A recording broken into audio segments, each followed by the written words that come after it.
Hello, and thank you for standing by. Welcome to Crowdstrike's fiscal third quarter 2023 results conference call. At this time, all participants are in a listen-only mode. After the speaker presentation, there will be a question-and-answer session. To ask a question during the session, you will need to press star 11 on your telephone. It is now my pleasure to introduce Vice President of Investor Relations, Maria Riley. Good afternoon, and thank you for your participation today. With me on the call are George Kurtz, President and Chief Executive Officer and co-founder of Crowdstrike, and Burt Podbere, Chief Financial Officer. Before we get started, I would like to note that certain statements made during this conference call that are not historical facts, including those regarding our future plans, objectives, growth, and expected performance, including our outlook for the fourth quarter and fiscal year 2023, as well as any assumptions for fiscal periods beyond that, are forward-looking statements within the meaning of the Private Securities Litigation Reform Act of 1995. These forward-looking statements represent our outlook only as of the date of this call. While we believe any forward-looking statements we make are reasonable, actual results could differ materially because the statements are based on current expectations and are subject to risks and uncertainties. We do not undertake and expressly disclaim any obligation to update or alter our forward-looking statements, whether as a result of new information, future events, or otherwise. Further information on these and other factors that could affect the company's financial results is included in the filings we make with the SEC from time to time, including the section titled Risk Factors in the company's quarterly and annual reports. Additionally, unless otherwise stated, excluding revenue, all financial measures disclosed on this call will be non-GAAP. A discussion of why we use non-GAAP financial measures and a reconciliation schedule showing GAAP versus non-GAAP results is currently available in our earnings press release, which may be found on our investor relations website at ir.crowdstrike.com or on our Form 8-K filed with the SEC today. With that, I will now turn the call over to George to begin. Thank you, Maria, and thank you all for joining us. Let me start with a summary of our results. In Q3, we delivered 53% revenue growth year over year, 15% non-GAAP operating margin, and record non-GAAP net income, all of which were ahead of our guidance. Additionally, we achieved record free cash flow of $174 million, or approximately 30% of revenue. There are many positive trends we see in our business, including strong competitive win rates, consistent ASPs, exceptional retention rates, and the mission-critical nature of cybersecurity. However, I would first like to address the increased macroeconomic headwinds we saw in the quarter, which caused Q3 net new ARR to come in below our expectations. As we discussed on our last earnings call, organizations were starting to respond to macroeconomic conditions by adding extra layers of required approvals and extending the time it took to close some deals. As Q3 progressed and fears of a recession grew, this dynamic became more pronounced. In our smaller, more transactional, non-enterprise accounts, we saw customers increasingly delay purchasing decisions, with average days to close lengthening by approximately 11% and net new ARR contribution decreasing $15 million from Q2. This also impacted our net new logo additions in the quarter, even though our quarter-over-quarter POV win rates increased meaningfully over more complex vendors that required more headcount to manage. While sales cycles lengthen, we believe the vast majority of these deals are not lost, just delayed. In the enterprise, sales cycles or average days to close remain consistent with last quarter's modestly higher level.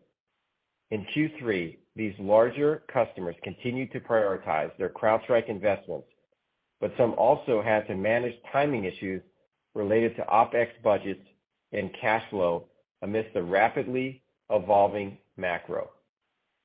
To achieve this, some customers sign contracts that have multi-phase subscription start dates, which pushes their expense and CrowdStrike's ARR recognition into future quarters. While every quarter we have some deals with multi-phase subscription start dates, in comparison to last quarter, in Q3 we saw approximately $10 million more ARR deferred into future quarters. We expect these macro headwinds to persist through Q4. Additionally, given the increased scrutiny on budgets, we're not going to expect a typical Q4 budget flush, leading us to adjust our Q4 net new ARR expectations, as Burt will discuss in more detail. But this caution does not deter our confidence in the long-term market position of CrowdStrike or the resiliency of the cybersecurity market. We see strong inherent demand for our products, and we entered Q4 with a record pipeline. Pipeline expansion is even more important in times of an evolving macro and elongated sales cycles. We are working to stay out in front of pipeline creation. With Jennifer Johnson, our recently appointed CMO, now at the marketing helm, we are realigning our marketing initiatives and increasing our focus on ramping more top-of-funnel initiatives and brand awareness to drive pipeline to even greater heights. We also gained significant leverage from our partner ecosystem, with partner-sourced ARR growing 55% year over year. There were many positives in this quarter, highlighted by the record number of customers contributing at least $1 million in net new ARR in the quarter. Additionally, ending ARR for the $1 million plus cohort surpassed the $1 billion milestone in Q3 with a 67% year-over-year growth rate. These larger customers are standardizing on Falcon, consolidating vendors, and prioritizing expansion projects that represent sizable cross-sell and upsell opportunities that are moving forward even under uncertain macro conditions. Marquee brands that are new to our $1 million plus cohort included a global 500 manufacturer that landed with 10 modules, providing unprecedented visibility and protection to all areas of their environment and allowing them to consolidate 4 agents and vendors with their initial deployment of Falcon. 2 global 500 financial institutions who chose Falcon for its ability to replace multiple legacy security products and bolster their security posture through a single agent.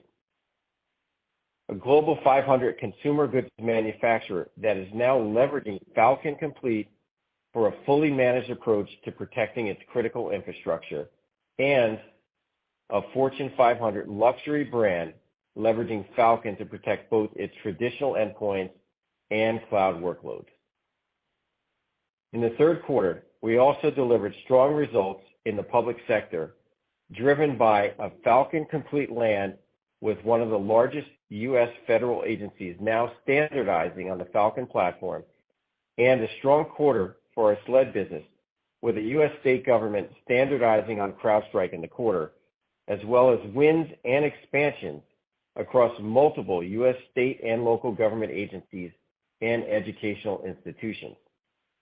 To date, 40 U.S. state governments are CrowdStrike customers, of which 21 and the District of Columbia have standardized on Falcon. Additionally, we secured a win with one of the largest federal systems integrators that will be using Falcon to protect its internal estate as well as integrate it into its MSSP offering. Moving to our expansion and retention performance.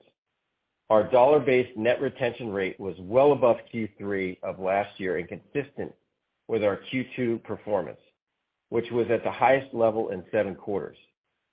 Our best-in-class growth retention rates remained at record levels above 98%. We are also seeing more customers standardize on the Falcon platform and adopt more modules. Q3 subscription customers with 5 or more, 6 or more, and 7 or more modules were 60%, 36%, and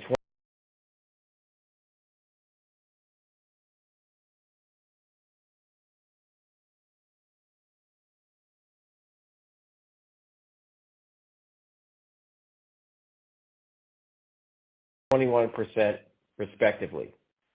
This represents a 55%, 66%, an 81% year-over-year increase in these respective module adoption cohorts. It was another record quarter for our emerging product category, which includes our Discover, Spotlight, Identity Protection, and LogScale modules.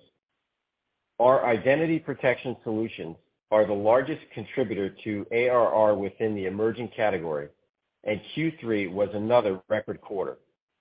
Net new ARR for identity protection solutions grew to a new all-time high, and the attach rate on net new logos continued to grow rapidly. With close to 80% of cyber attacks leveraging identity-based tactics to compromise legitimate credentials and use techniques like lateral movement to evade detection, identity protection is core to stopping breaches. Our identity protection capabilities are a game changer in shoring up Active Directory as well as stopping ransomware and lateral movement. To punctuate the value of our identity protection capabilities, I'd like to share a recent 7-figure expansion with a leading global brand.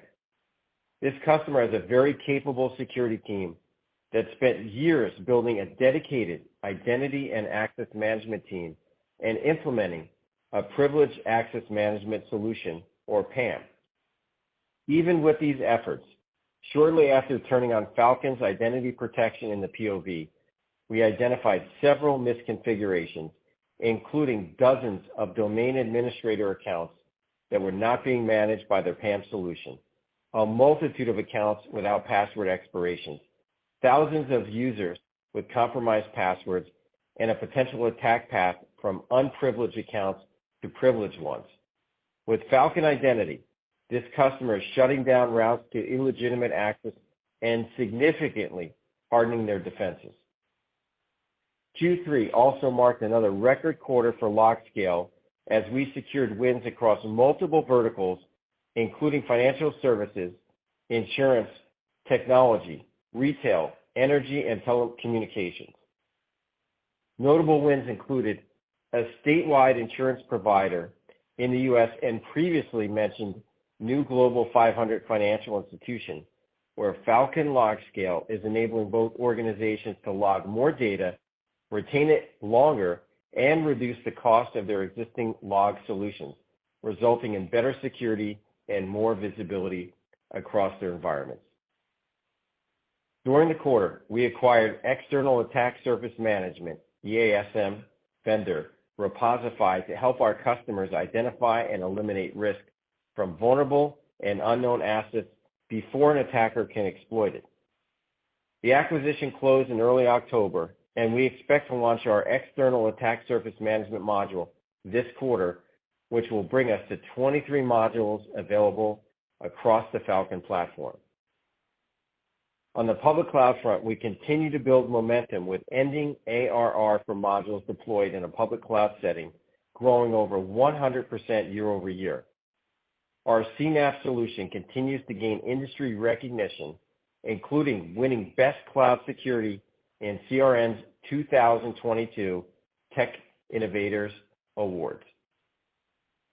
Falcon Complete continues to shine with net new ARR growing close to 20% quarter over quarter as customers embrace our extended lineup of complete services, including Identity Complete and Cloud Complete.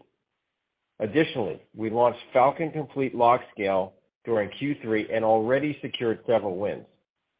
In a more challenging economic environment, there is appeal for a solution like Falcon Complete that allows companies to decrease headcount or hold headcount stable. The significant advantages of CrowdStrike's Falcon Complete offering were showcased in the first MITRE ATT&CK evaluation for security service providers. Out of 16 participants evaluated, the Falcon platform's integration of industry-leading technology and human expertise enabled us to deliver the highest coverage. This was MITRE's first closed-door test, which means the participants did not have prior knowledge of the adversary and retesting was not allowed. We believe this evaluation demonstrates why CrowdStrike is the clear leader in EDR and XDR, whether our capabilities are delivered as a fully managed service from CrowdStrike or through our network of MSSP partners or operated independently by our customers. The Falcon platform also won SE Labs' EDR ransomware detection and protection test. This well-regarded third-party testing firm involved 270 ransomware variations and deep attack tactics. Falcon achieved 100% ransomware prevention with 0 false positives. Let me repeat, 0 false positives, which we believe reflects our superior AI and machine learning models and the data mode advantage we derive from our unique graph technology in Threat Graph. Falcon's exceptionally low false positive rate represents a tremendous operational win for our customers, as it enables them to significantly increase their speed to triage, investigate, and remediate a verified alert. Based upon our business value assessment and realized analysis, we estimate that on average, enterprise customers observed a 68% increase in operational efficiencies with the Falcon platform, equating to an offset of approximately 3.5 full-time employees. We believe today's macro pressures on businesses and the escalating threat environment make Falcon's value proposition as a consolidator more important today than at any other time in CrowdStrike's history.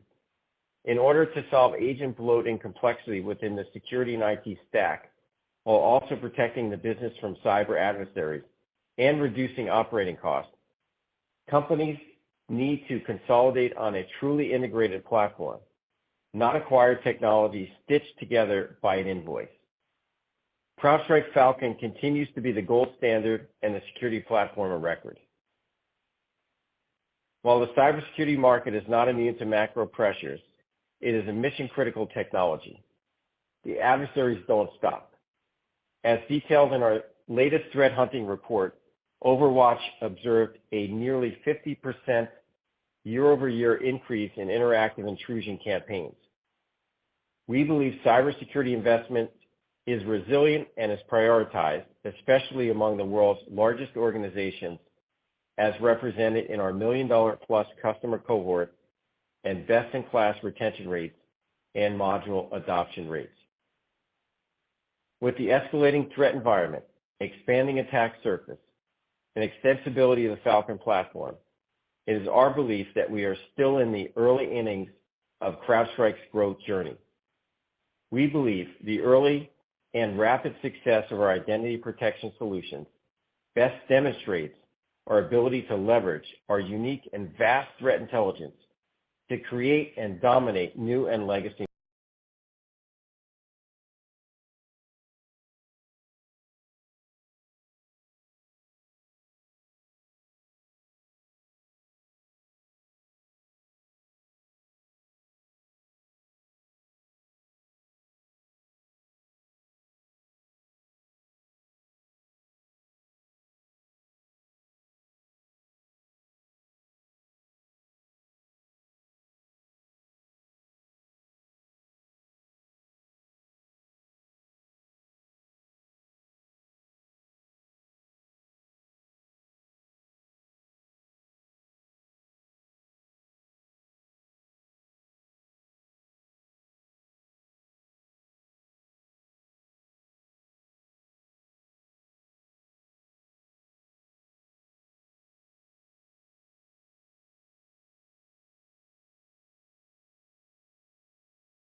markets. We intend to continue our disruptive innovation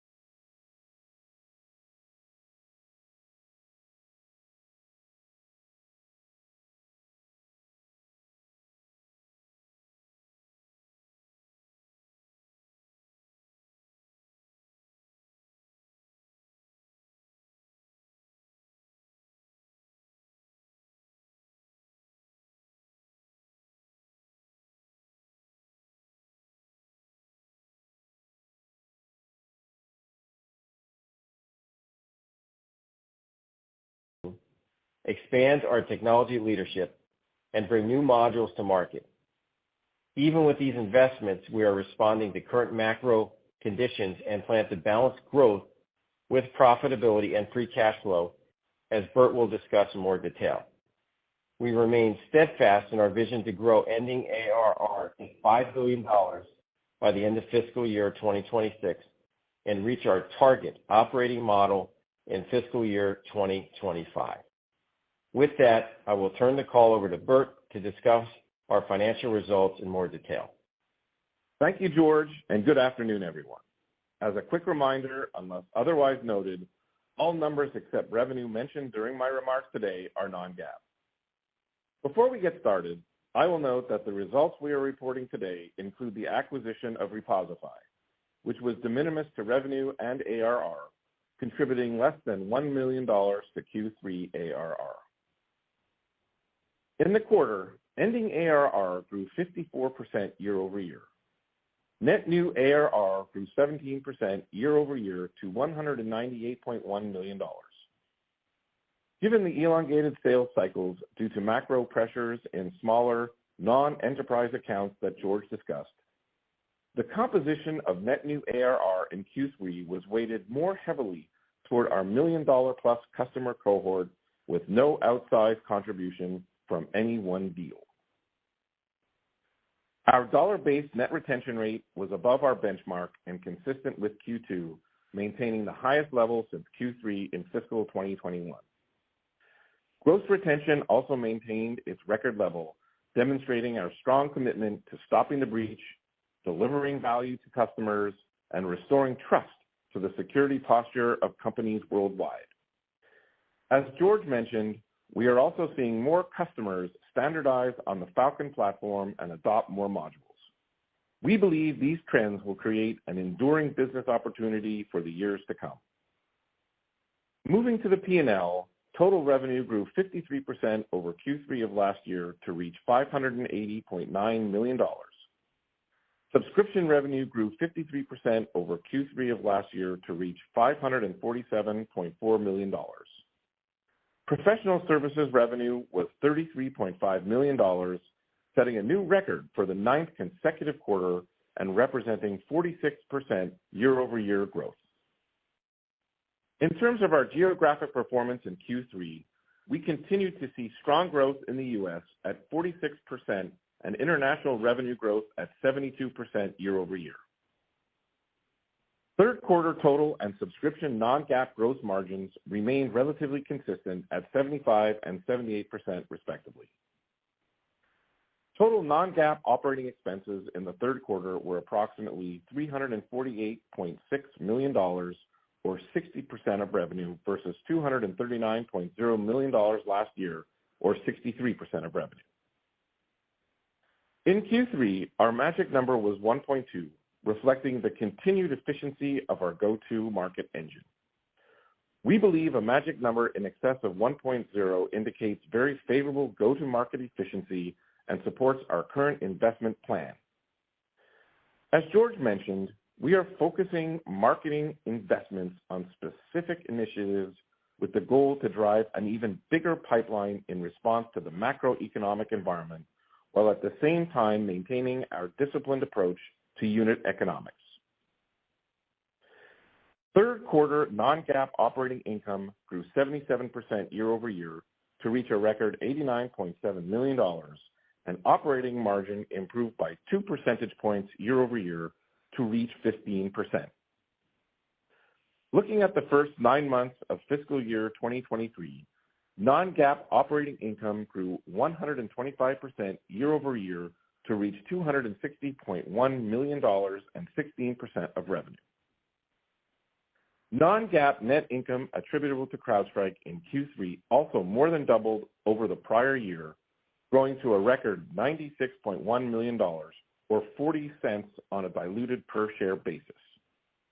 Our weighted average common shares used to calculate third quarter non-GAAP EPS attributable to CrowdStrike was on a diluted basis and totaled approximately 240 million shares. We ended the third quarter with a strong balance sheet. Cash and cash equivalents increased to approximately $2.47 billion and reflects the approximately $19 million payment net of cash acquired for the acquisition of Reposify. Cash flow from operations grew 53% year-over-year to a record $242.9 million. Free cash flow grew 41% year-over-year to a record $174.1 million, or approximately 30% of revenue. Before I move to our guidance, I'd like to provide a few comments about how we view the ongoing impact of the current macro climate on our business. We are maintaining our revenue guidance for fiscal year 2023 while raising our bottom line guidance. As George mentioned, even though we entered Q4 with a record pipeline, we are expecting the elongated sales cycles due to macro concerns to continue, and we are not expecting to see the typical Q4 budget flush given the increased scrutiny on budgets. While we do not provide net new ARR guidance, given the current macro uncertainty, we believe it is prudent to assume that Q4 net new ARR will be below Q3 by up to 10%.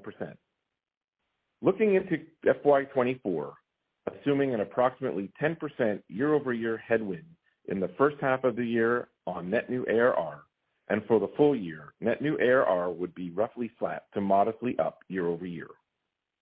This would imply a low 30s ending ARR growth rate and a subscription revenue growth rate in the low to mid-30s for FY24.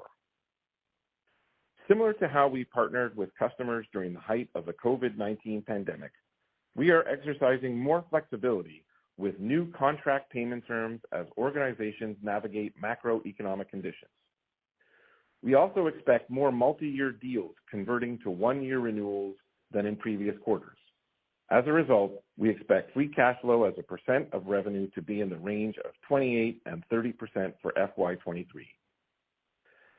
Throughout fiscal year 2023 to date, we have taken advantage of market dynamics and brought on superb talent in key functions at an accelerated pace. At the same time, employee retention rates have increased. As of the end of Q3, we have grown our team by 40% in FY23, putting us in a really good position to execute on our plan for next year. This allows us to shift our near-term focus to enablement and productivity while significantly slowing the pace of new hires needed to execute our plans. Assuming the macro environment does not materially weaken from current levels, we see a path to free cash flow margin of 30% of revenue in FY24, and we plan to generate modest incremental non-GAAP operating margin leverage in FY24 as we continue to march toward our target operating model. For the fourth quarter of FY23, we expect total revenue to be in the range of $619.1 to $628.2 million, reflecting a year-over-year growth rate of 44 to 46%, with subscription revenue being the dominant driver of growth. We expect non-GAAP income from operations to be in the range of $87.2 to $93.7 million, and non-GAAP net income attributable to Crowdstrike to be in the range of $100.9 to $107.5 million. We expect diluted non-GAAP net income per share attributable to Crowdstrike to be in the range of 42 to 45 cents, utilizing a weighted average share count of 241 million shares on a diluted basis. For the full fiscal year 2023, we currently expect total revenue to be in the range of $2,223.0 to $2,232.0 million, reflecting a growth rate of 53 to 54% over the prior fiscal year. Non-GAAP income from operations is expected to be between $347.2 and $353.8 million. We expect fiscal 2023 non-GAAP net income attributable to Crowdstrike to be between $357.6 and $364.4 million. Utilizing 240 million weighted average shares on a diluted basis, we expect non-GAAP net income per share attributable to Crowdstrike to be in the range of $1.49 to $1.52. George and I will now take your questions. Thank you. Ladies and gentlemen, as a reminder, to ask a question, you will need to press star 11 on your telephone. Once again, to ask a question, please press star 11. And due to time constraints, we ask that you please limit yourself to one.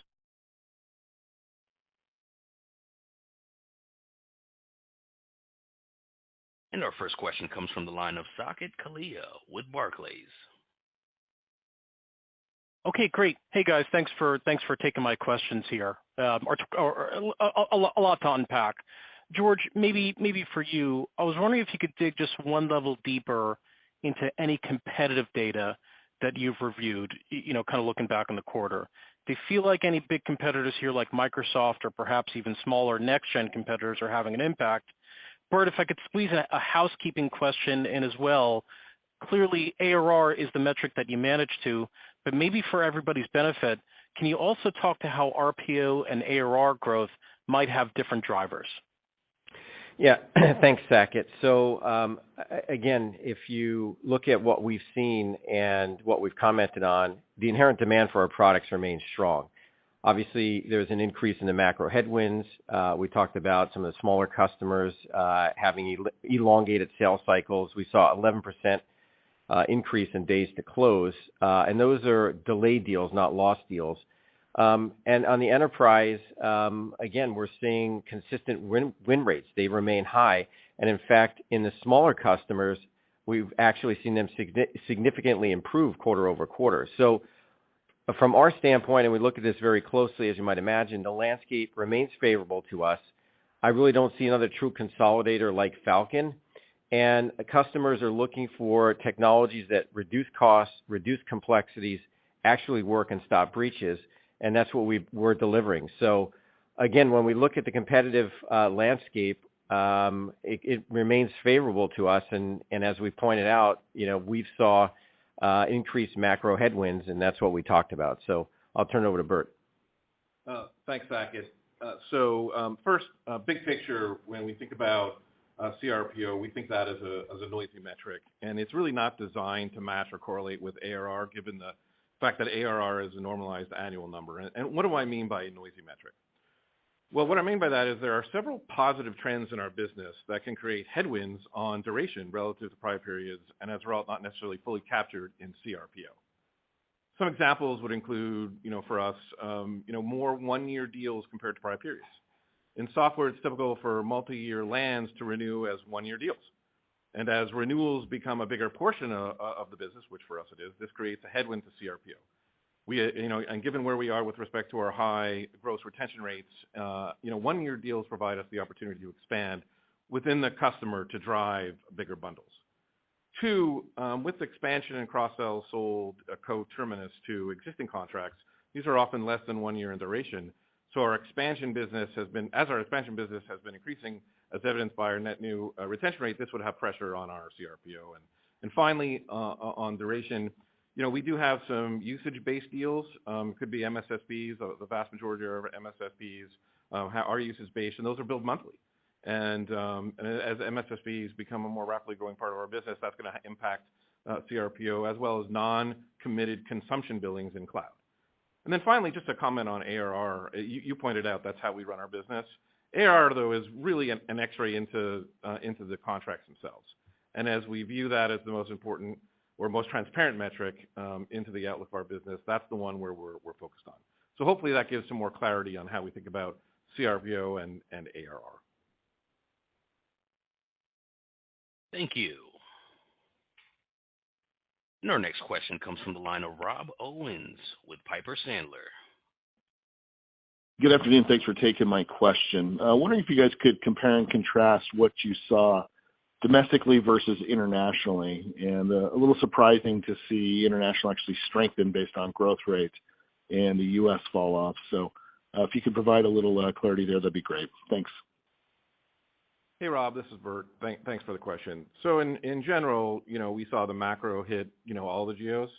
But as we think about our splits between United States and internationally, obviously the United States is the biggest portion overall of our business. So any impacts to ARR will generally be driven from that sector.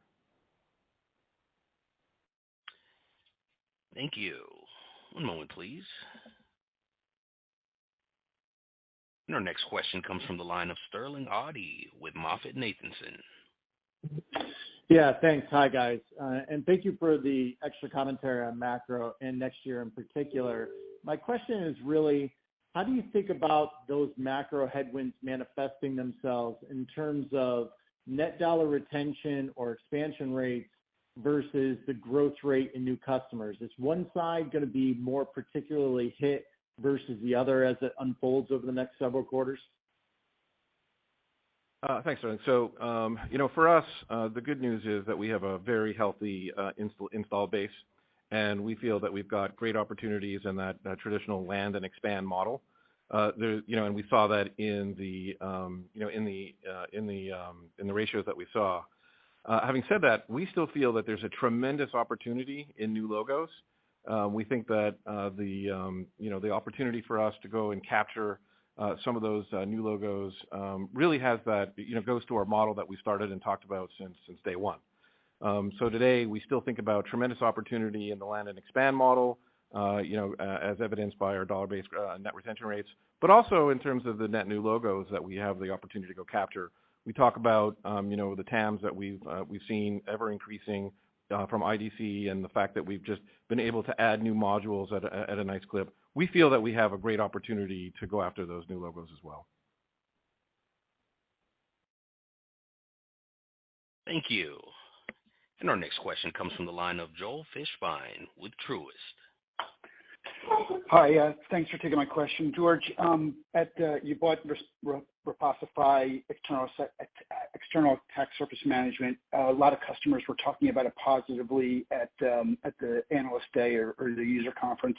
Love to hear, you said it's going to be launched this year. I wanted to see if there's any initial indication of interest there, and how do you think that'll trail or track in terms of demand? Yeah, we've seen tremendous interest since the acquisition. We announced that at Falcon. Customers are looking to understand their exposures externally, and as they move more and more to the cloud, a lot of their exposures are really configuration and policy driven. So it's a fantastic ad for us. It fits very nicely within our platform. It ties into what we're doing on the vulnerability management and risk side. And overall, we're really excited about it. And customers are not only looking at it for themselves, but also looking at it from a third-party risk perspective and leveraging it across their supply chain in terms of making sure that their suppliers are secure and not putting customers at risk. So far, very positive feedback, and we're excited to get the product launched and bring it to market. Thank you. And our next question comes from the line of Hamza Fodderwala with Morgan Stanley. Hi, good evening. Thanks for taking my question. George, question for you. I think it's pretty clear that the macro is going to impact pretty much every company, security, not excluded from that. I'm curious how you're thinking about balancing sort of growth and profitability from here, because on the one hand, clearly growth is going to slow for CrowdStrike and for everybody else. But on the other hand, you've got this big market opportunity in front of you as an emerging consolidator in cybersecurity. Do you feel like this is a time to maybe continue to invest as maybe others are going to struggle more? They don't have that free cash flow generation that you do. Or do you feel like this is a time to maybe show a little bit more leverage? Just curious how you're thinking about that. Well, great question, Hamza. And it's always been a balanced growth approach, and it's never been a growth at all costs. And I think we've shown that with our performance and track record. And we continue to play the long game. But if you put things into perspective, we're a rule of 83 last quarter. I mean, you think about the growth and the cash flow generation at scale at, $2 billion plus ARR is pretty remarkable. We actually see this as a great opportunity for CrowdStrike as we go forward, as smaller competitors fall by the wayside, as private companies look for exits. We think it's a very attractive opportunity for us with our balance sheet, almost $2.5 billion in cash. And, at the end of the day, as these macro trends, evolve, we see a great opportunity for us, now and into the future to continue to consolidate customers as well as, other technologies that might fit within our platform. So that's the way we look at it. Balanced investment and, again, focus on making sure that we're delivering cash flow for our shareholders. Thank you. And our next question comes from the line of Andrew Nowinski with Wells Fargo. Great. Thank you for taking the question this afternoon. So, total ARR of $2.3 billion growing 54% is still absolutely amazing. I was, and it's at scale. But I was wondering, were you surprised that the net new logos that you added were down 9% this quarter? Thanks, Andy. So when we think of the net new logos, it really corresponds to what we talked about in terms of what we saw in that SMB space. The SMB space is the one that drives the velocity of our net new logos. And as we talked about, we saw, an 11% increase in our sales cycle in the SMB space, and that actually equated into $15 million in terms of deals in that space that could push out. And so when you think about 15 million in that space and what it means in terms of logos, well, you can do the math. It's a pretty big number. So that's how we think about net new logos corresponding to what we saw in net new ARR from the SMB space.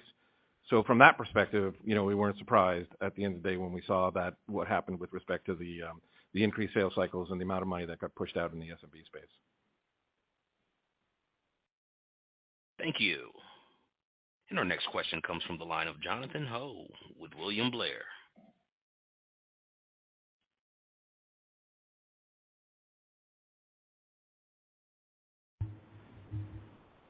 Jonathan, are you there?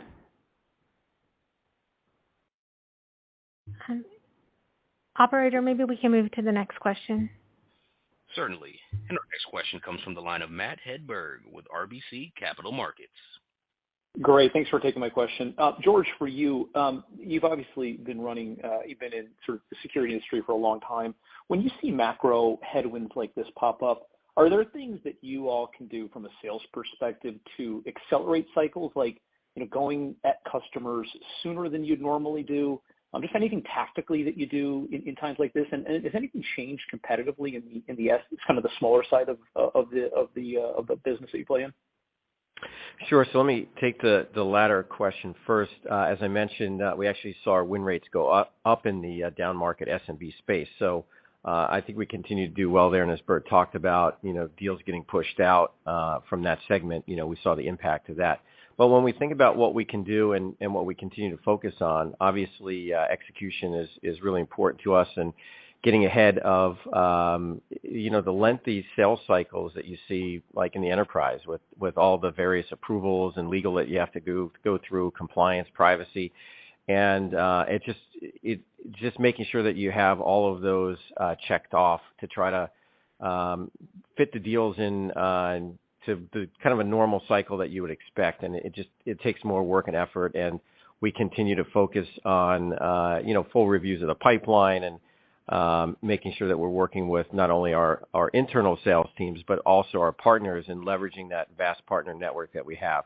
And that's been the focus. So again, as you pointed out, I've been through multiple sales cycles, economic cycles, if you will, in security. And as I said in an earlier question, I do think it's a great opportunity long term as we push through the macro headwinds.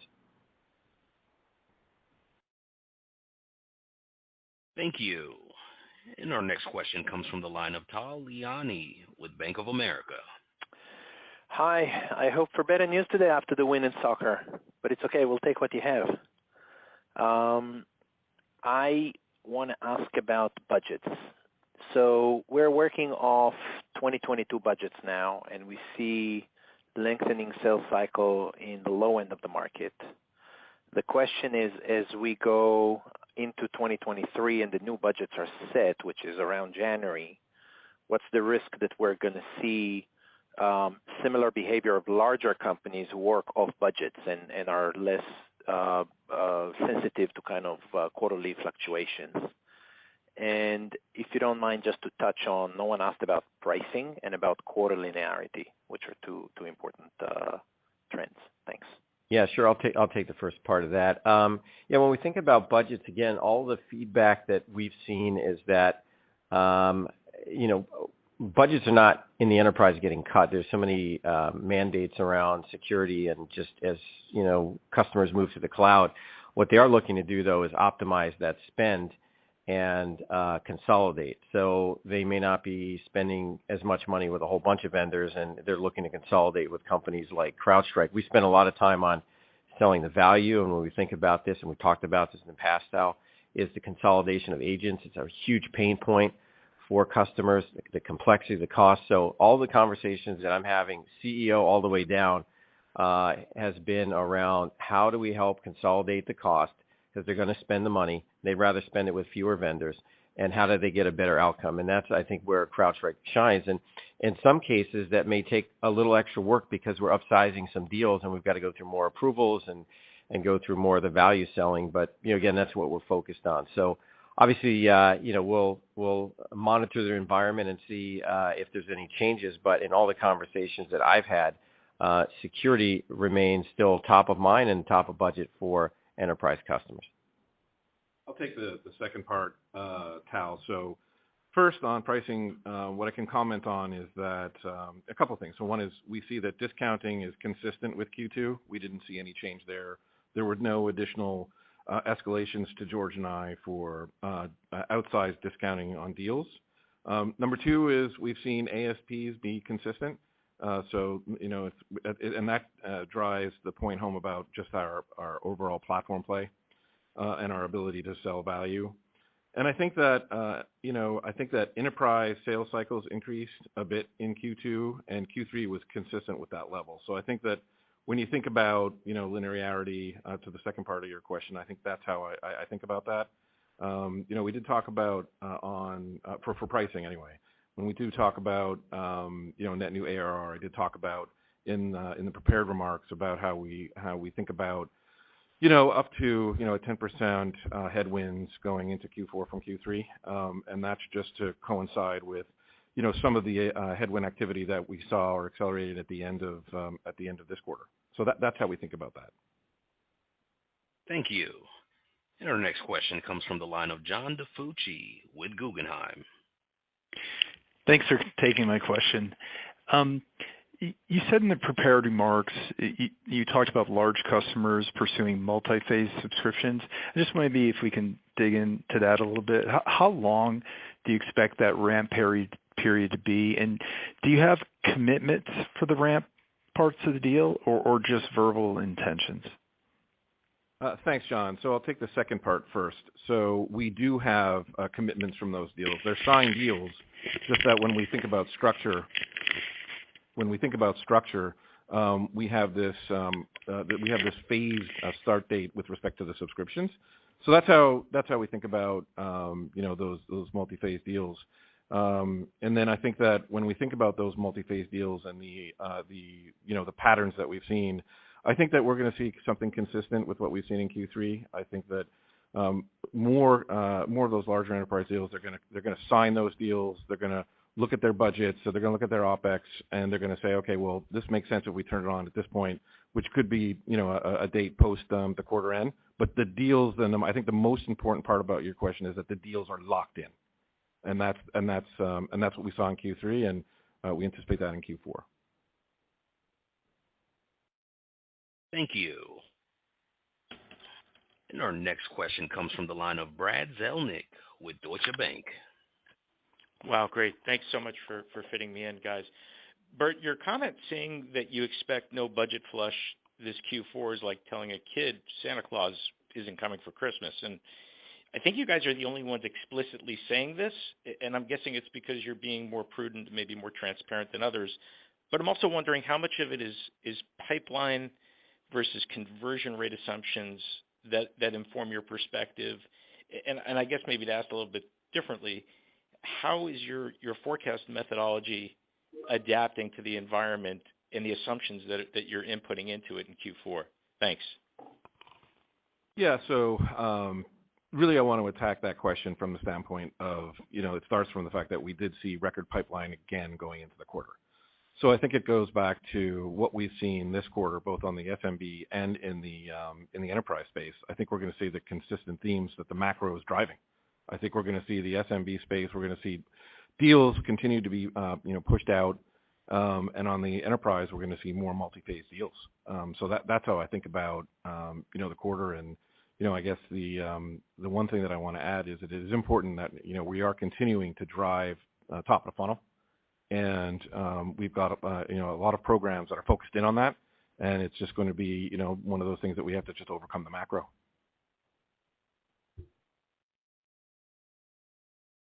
Thank you. And our next question comes from the line of Fatima Boolani with Citi. Good afternoon. Thank you for taking my questions.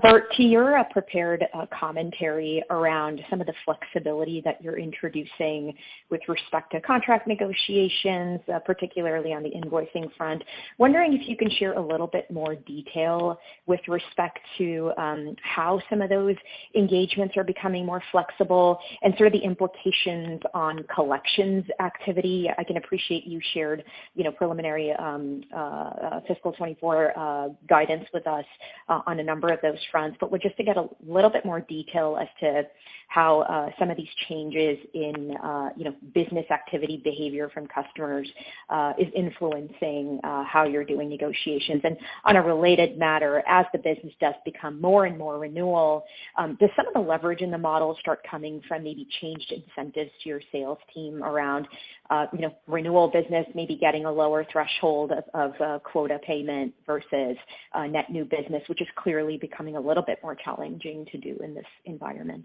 Thank you. Hi, Fatima. Good questions. So I'll take them both.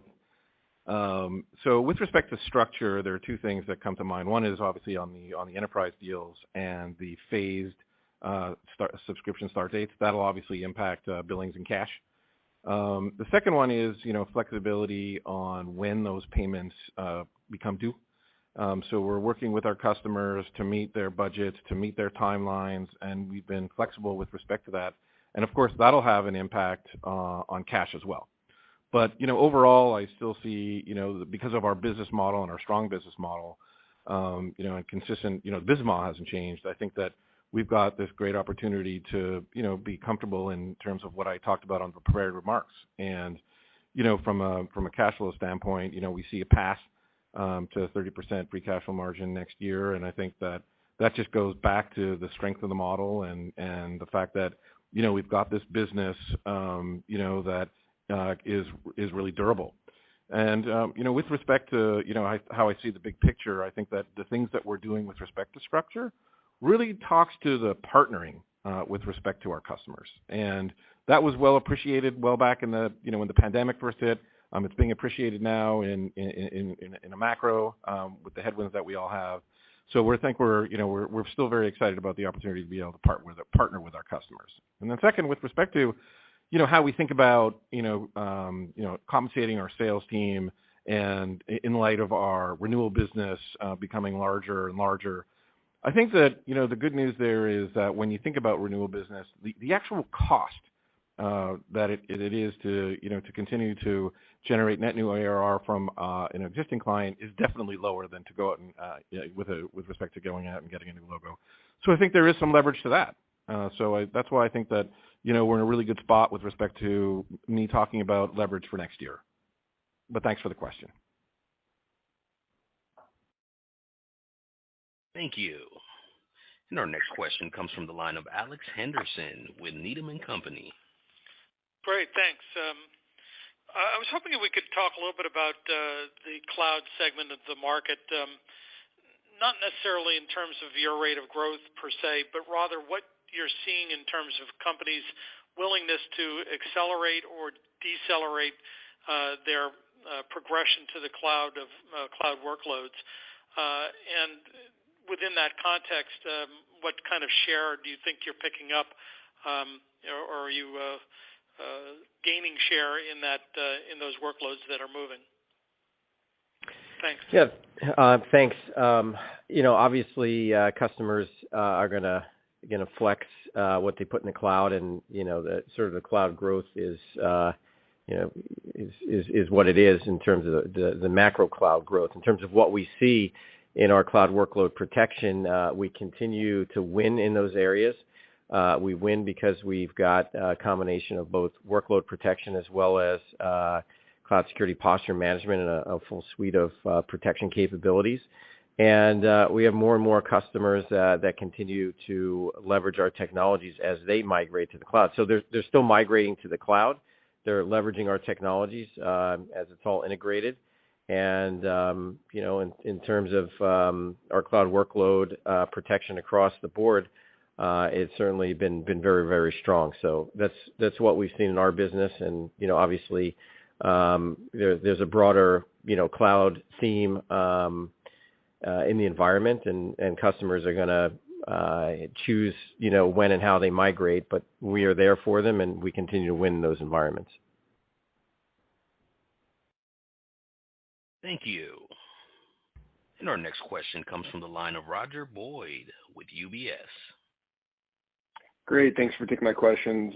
Bert, just to follow up on the multi-phase subscription start dates, I just want to unpack the behavior there a little bit. It sounds like it's mostly a cash flow consideration by customers, but are there any other factors driving this behavior, whether it's resource constraints, timing of roadmaps, or just practicing more care around aligning the end and then start dates of third-party solutions being consolidated on the Falcon platform? And just to follow up, I think you mentioned that these are confirmed deals, so I just want to make sure that is showing up. Those deals are showing up in RPO. Thanks. Yeah, thanks, Roger. So to answer the first part of your question, I think the biggest driver is that OpEx. They're looking at starting those subscription dates at staggered times, what makes sense for them. They've got to align their resources on their end and making sure that they have the right folks looking at it. And I think for us, the good news is that those deals are confirmed. They are locked in. We signed the deal. Some might be deployed now, some might be later, and they will be in the RPO calculations. Thanks for the question. Thank you. And our next question comes from the line of Joe Gallo with Jefferies. Hey, guys. Really appreciate the question. George, appreciate your comments on F3Q and 4Q macro. Based on your conversations with customers, what is their view on 2023 cyber budgets as they start to think about them? Are they expecting near-term alleviation with a quick Band-Aid rip-off, or is this more of a long-term new normal that we might see for the next year or so? Well, as I mentioned earlier, we haven't seen any customers come back and say, hey, our budgets are cut next year. We just haven't seen it. And as I mentioned, they're looking to consolidate. They're obviously looking to deploy those resources wisely and do it with fewer vendors and get better outcomes. So again, that's an area where I think we have tremendous strength. But nothing in my conversations, and as you might imagine, I talked to a lot of customers all over the globe and prospects, nothing has come back that said they're spending less on security next year.